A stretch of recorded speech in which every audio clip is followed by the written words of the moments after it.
Kaibigan, samahan niyo po ako sa Isaías chapter 43 verses 1 hanggang 6. Ito po yung pagkasabi.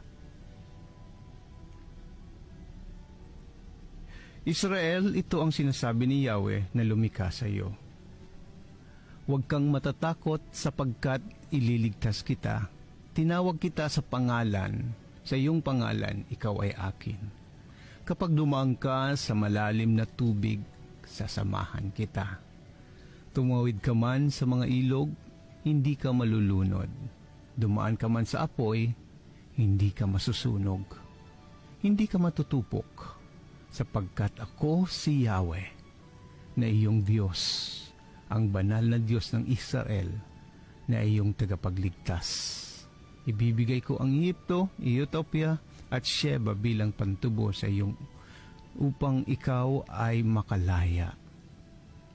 Ibibigay ko ang bansa para lang mailigtas ka sapagkat mahalaga ka sa akin, mahal kita kaya't pararangalan kita. Huwag kang matakot sapagkat ako'y kasama mo. What an assurance! Titipunin ko kayo mula sa dulong silangan hanggang sa kanluran at ibabalik ko kayo sa iyong dating tahanan. Sasabihin ko sa mga bansa na hilaga na kayo'y palayain. Sasabihin ko rin sa mga bansa sa timog na huwag kayong pigilan. Hayaan ninyong magbalik ang aking bayan mula sa sa malalayong dako, mula sa lahat ng panig ng daigdig. Kaibigan, ang context nito, pakakasulat, ayon kay Isaías, ay ang Israel naman ay talagang dumaan sa matinding pagsubok, near exile, and capture nila sa Babylon. At tila nga, ito yung cry ng mga Israelites. At in the same way, yung mga disobedience, impatience ng mga Israelites. But here comes the God, the Father, giving assurance to His people.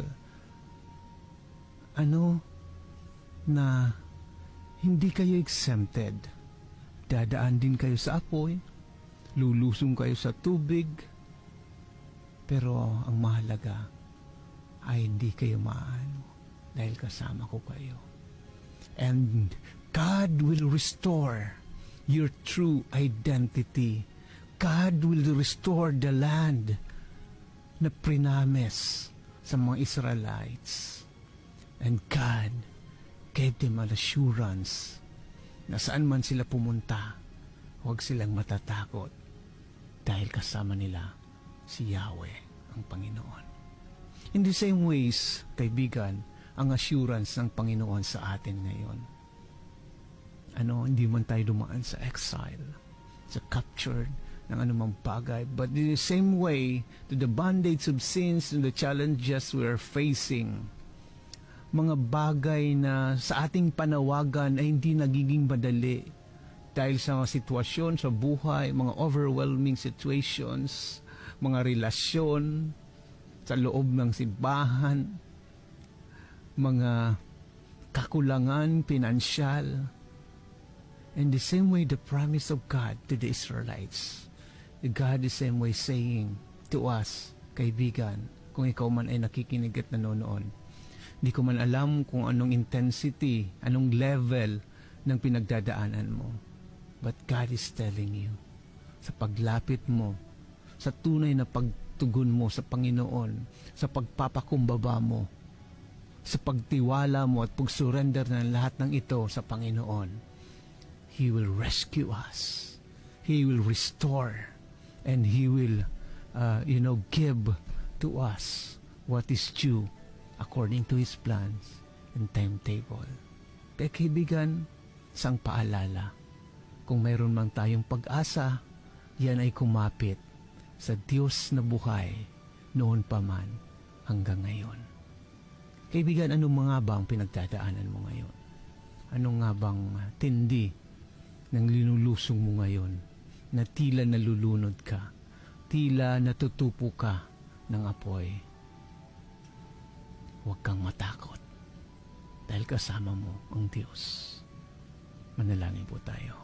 Panginoon, salamat o Diyos sa araw na ito. Salamat sa salita niyo po, sa mga assurances, sa hope. Salamat sa pagtubos sa amin, Panginoon. Bagamat kami, Panginoon, kadalasan at kalimitan man ay kami ay nawawala ng pag-asa, kami ay nalulugmok. Kami po, O Diyos, ay nanghihina. Pero hayaan niyo po sa pamamagitan ng aming pagbangon ay maiaon maging ang aming pananampalataya, ang aming tiwala sa iyo, Diyos, na wala kami ibang makakapitan kundi ikaw lamang, na ikaw yung nangako na hindi napapako. Salamat o Diyos sa aming lakbayin sa araw-araw, sa hamon ng buhay, sa hamon ng panahon.